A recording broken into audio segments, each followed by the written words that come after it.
Good afternoon. You're welcome to News at Noon on the Gallery TV. Here's the news headline.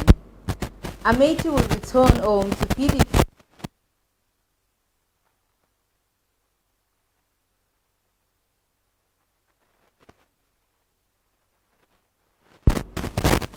Buhari returns to Abuja from UK trip.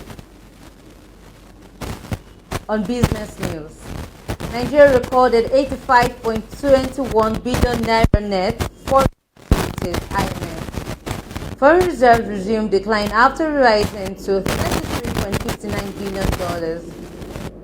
Report ranks Nigeria fifth in property money laundering. On sport news, Arsenal vs Chelsea, Romelu Lukaku begins training with teammates on Tuesday. On entertainment news, actress Doris Chima dies of cancer. Now the news in details. Amechi will return home to PDP, says Rivers Chairman. Rivers State Chairman of People Democratic Party, PDP, Desmond Akawo, has expressed confidence that Minister of Transportation, Rotimi Amechi, would return to the party. Akawo stated this at an event in the Ikwere local government area while receiving scores of defectors from other political parties to the PDP.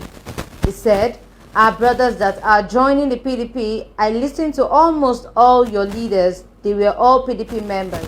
They have gone to see, they saw nothing, but that is why they are all back. One day, retired Honorable Chibuike Amechi, your son, will come back to his family, which is PDP. He has come back because he was a speaker where he went. He went for a reason. He went to remove President Jonathan. Jonathan has gone, so he should come back to his party.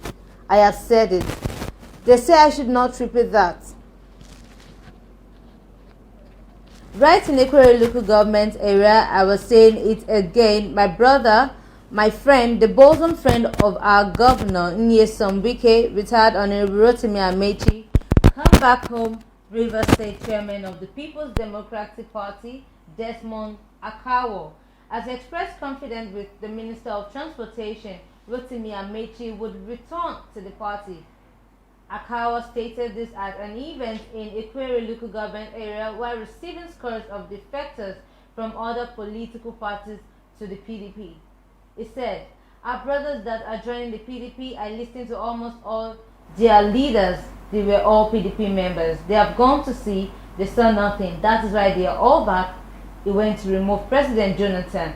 Has gone."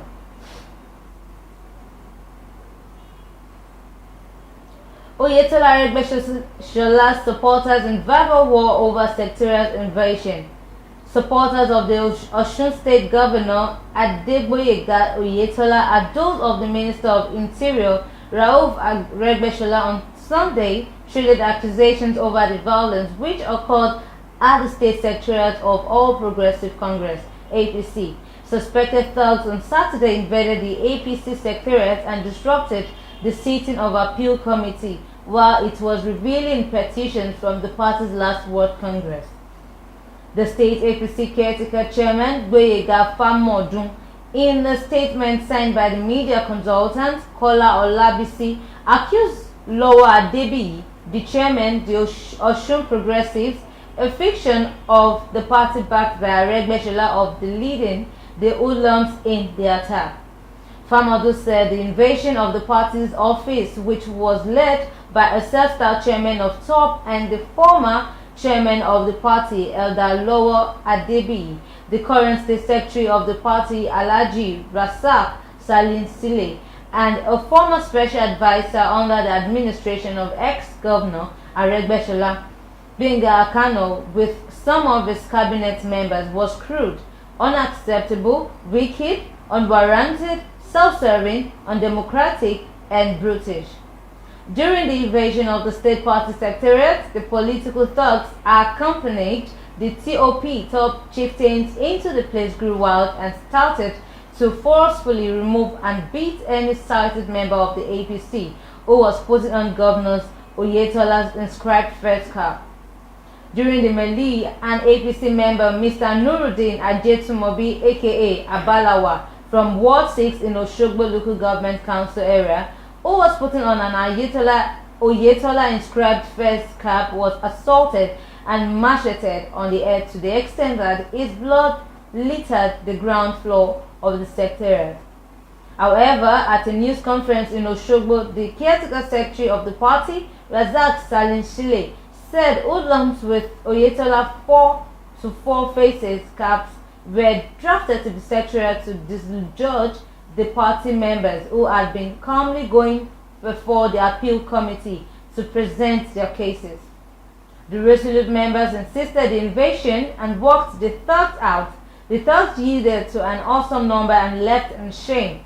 The sitting was going on smoothly and everybody thought reason had prevailed and all the worst was over. Buhari returns to Abuja from UK trip. The President Major General Mohammed, retired on Friday, returned to Abuja from the United Kingdom, where he attended the Global Education Summit and remained for medical checkup. The presidential jet, which conveyed the president and his entourage, landed at the presidential wing of the Nnamdi Azikiwe International Airport, Abuja, about 6:45 p.m. Before leaving London, Buhari on Thursday visited former Lagos State Governor and national leader of the All Progressive Congress, Bola Tinubu, who is believed to be on medical trip to London. Officials who were at the airport to welcome the president included his Chief of Staff, Professor Ibrahim Gambari, Minister of Federal Capital Territory, Mohammed Bello, security chiefs, as well as some presidential aides. Buhari had been in the UK since July 26. The Global Educational Summit, which he attended, was hosted by British Prime Minister Boris Johnson and Uhuru Kenyatta of Kenya. The summit successfully generated about $4 billion out of the targeted $5 billion for the transportation of the education sector in low-income countries, including Nigeria. Buhari, who participated in several bilateral sessions on the sidelines of the summit, appeared on the panel of discussants with a live audience alongside his counterpart, including President Uhuru Kenyatta, President Nana Akufo-Addo of Ghana, President Faure Eyadama of Togo, and President Lazarus Chakwera of Malawi.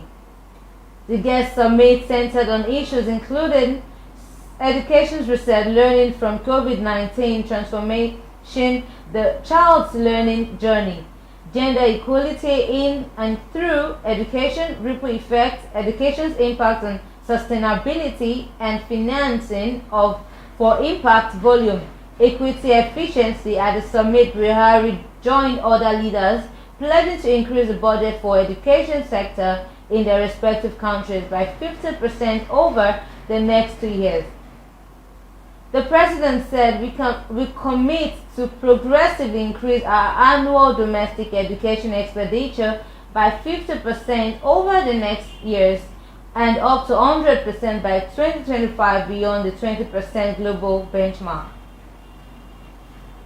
The president also had bilateral meeting with British Prime Minister Boris Johnson and the Commonwealth Secretary General Baroness Patricia Scotland at the sidelines of the Global Education Summit. On business news, Nigeria recorded $85.21 billion net foreign liabilities, IMF. Nigeria's foreign liabilities stood at $187.36 billion, while the country's foreign assets amounted to 102.15 billion naira as of December 2020. The International Monetary Fund has said from 2016, Nigeria's foreign liability jumped by 42.41% from $131.56 billion, while foreign assets rose by 113.67% from $89.87 billion. Foreign assets are investment security owned by the Nigerian government. Companies of Nigeria in foreign countries, while foreign liabilities are assets owned by foreign governments, corporations, and individuals in Nigeria. This places Nigeria's net international investment position, which is foreign asset-less liabilities, at $85.21 billion as of December 2020. Corporate Finance Institute, a Canadian finance repository, says that a positive NIF net creditor while a negative NIIP implies that the country is a net debtor. CFI also said the NIP was a measure of the country's financial condition and its sustainability to take on more financial credit. However, the same paper says that when measuring the immunity of the country against the risks of external crisis, which is measured by a separate metric called NIIP Prudential, the median value is about 44% of GDP. Professor Jonathan Aremu, a consultant to the Economic Company Community of West African States Common Investment Markets, told our correspondent that to properly understand Nigeria's peculiar situation, we need to look at the nature of our foreign investment inflows. The professor of international economic relations at Covenant University stated there are majorly two types of investment: foreign direct investment and foreign portfolio investment. FDI is when a direct investors wants to come and run the company and participate in the economy to make sure it generates returns before repatriation of funds. Foreign reserves resumed decline after rising to $33.59 billion. The foreign exchange reserves in Nigeria have started declining again after rising to $33.59 billion, the highest level in more than a month.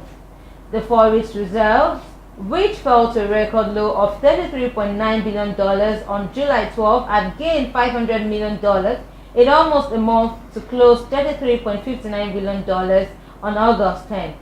According to the latest data from Central Bank of Nigeria, the reserves, however, declined to $33.58 billion on August 12, the CBN data showed. In a related development, the total forex transactions on FMDQ Securities Exchange rose by about 2.24% last week. The exchange said in the forex spot and derivatives market, the total turnover for the week ended August 13, 2021 was $692.60 million, up from $677.44 million, reported to the previous week. It said the week-on-week increase in turnover was driven by the 12.31% increase in the forex spot, despite the 24.06% increase in forex derivatives turnover. The decrease in forex derivative turnover was said to have been driven by the 30.24% decrease in forex forward turnover. It said the total value of the transaction in the investors and exporters forex market was $550.14 million, representing an increase of 12.31% from $489.85 million in the previous week. According to the exchange, the average Nigerian autonomous foreign exchange fixing rate was $411.17 compared to $411.16 to Naira, recorded in the previous week, representing a depreciation of the Naira against the dollar by 3%. Report ranks fifth in property money laundering. A money report by Global Financial Integrity, an American think tank focused on illicit financial flows, corruption, illicit trade, and money laundering, has ranked Nigeria fifth among companies with the most politically exposed person involved in the real estate money laundering schemes in the U.S. The report, titled Acres of Money Laundering: Why U.S. Real Estate is a Kleptocrat's Dream, delved into the murky world of global money laundering and demonstrated with the ease with which kleptocrats, criminal sanction evaders, and corrupt government officials chose the U.S. real estate market as a preferred destination to hide and launder proceeds from illicit activities. A key finding from the report showed that the cases reported in the last 5 years, more than 2.3 billion naira, had been laundered through U.S. real estate, including millions more through other alternative assets like cars, jewelry, and yachts. The report said over 50% of the reported cases in the U.S. involved politically exposed persons, which was particularly problematic considering the lack of guidance on PEP identification. The report read several excellent reports, including the U.S. Department of Treasury's 2020 National Strategy to Combat Terrorism and Other Illicit Financing, documenting the high risks of money laundering in the U.S. through the real estate sector, highlighting the role of gatekeeper professions in facilitating these schemes. Now on sport news. Arsenal vs Chelsea, Romelu Lukaku begins training with teammates on Tuesday. Romelu Lukaku will train with his Chelsea teammates for the first time on Tuesday after a quarantine period following his club record $97.5 million move from Inter Milan. Lukaku is expected to be involved for Chelsea against Arsenal on Sunday, Sky Sports report. He returned to Chelsea this week, 10 years after he first signed for the club as a teenager from Anderlecht. The striker struggled to make an impression during the first spell, failing to score in 15 appearances, and moved to Everton in 2014 before joining Inter Milan via Manchester United. But after 2 outstanding years at Inter Milan, scoring 24 goals in Serie last season to help them to their first Italian title in 11 years, Lukaku said returning to Chelsea was the chance of a lifetime. He had previously said he would remain at San Siro for the 2021-2022 campaign, but changed his mind and asked Inter to arrange to sell him to Chelsea after it became clear the club wanted to make his report a reality. He completed a medical report on Sunday ahead of $34 million move. Talks progressed positively after Roma general manager Thiago Pinto made the striker in London on Thursday, and the Serie A side believe he will be a key part of boss Mourinho's plans. Abraham is expected to sign a 5-year contract worth $4 million a year after talks. Chelsea have $80 million buyback option on the 23-year-old, which can be triggered in the summer of 2023. On entertainment news, actress Doris Chima dies of cancer. Nollywood actress Doris Chima had died after a battle with cancer. The news of her death, which was confirmed by the chairman of the Actors Guild of Nigeria, Lagos chapter, Emeka Rising Ibe. She said she called me last week and pled due to ill health not to remove her from the verification exercise I embarked on to ascertain true members of the Guard in Lagos. Yesterday morning, I got a call that she was dead. Though I am yet to visit the family, it is a great loss for us. I pray for the repose of her soul, he told the nation. Before her death, Chima was a foundation member of AGN and former vice chairperson of Lagos AGN. And that will be all for now. Join us on the Gallery TV for news at 4 prompt. I remain Adibayo Molara. Thanks for having me. Do have a nice day.